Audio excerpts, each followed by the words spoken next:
Kia ora, assalamu alaikum. Welcome to a long overdue video. Since I relocated homes, there will be more videos coming soon. But for the first video I've done since a while will be about a very special place here in Aotearoa called Ihumātao. Ihumatao is not only historically significant, it is also culturally, spiritually, emotionally, socially, and environmentally significant. And it is not the only site sacred important to Tangata Whenua, Mana Whenua, and Kaitiaki here in Aotearoa, but Ihumātao is a place which got a lot of traction, especially in the recent years, as in 2020. There was Bastion Point, and there are certainly parallels between Ihumatao and Bastion Point, but we will be discussing about how Ihumatao, even though it's the focus of the video, uh, really connects to a wider um, discussion about issues concerning colonialism and how the state of New Zealand, which is a colonizer state, has disregarded Tangata Whenua. And during a previous video, I have mentioned the failings of Lysinda Deceived, Jacinda Ardern. Like during that year, when 2019, when activists and protectors came to the Whenua against a corporation who wanted to build homes for commercial purpose, for capitalistic profit. The government purchased the home of Kate Shepherd, and Kate Shepherd was a white suffragette, and they purchased her home because they felt that it is important heritage to New Zealand, Aotearoa. But what lies in this inactions and hesitance, and also siding with the purchasing favoring Kate Shepherd's home, really showed how Pakeha white people basically treat people of color, especially Tangata Whenua here. And what's really important is how Ihumātao really brought out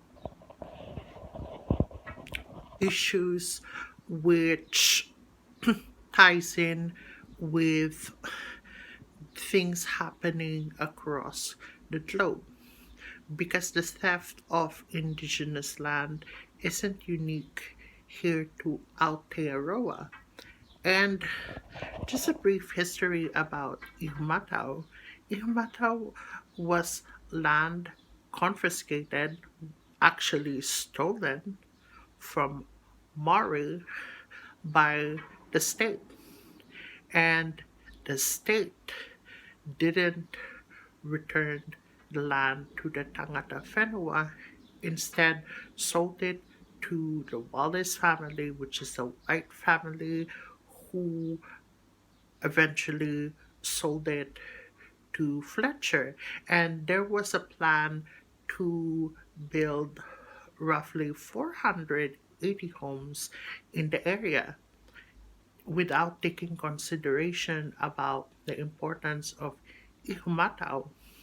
And even though there are areas designated for the importance, such as the stone fields, much of the Whenua is unprotected, um, was unprotected from developmental projects. And the whole thing about the housing crisis here in Tamaki Makaurau was cited as a reason why it was important to turn Ihumātao into um, housing area, when in fact there are so many homes here in Aotearoa that are empty, and people can't afford rent. And we still have this issue of classes which prevent people from getting affordable homes. And it's because the government doesn't want to check landlords and renters and check that abuse which is going on. And like a little bit about my involvement in the movement um, to protect Ihumatao is as a tauiwi, as a tangata moana, I am obliged, because I'm here because of Tangata Whenua, which paved the way for migrants and refugees. And when March 15th happened, like the local iwi, Natifatua Orake, uh, came to our alliance. So it's so important in order to do the same.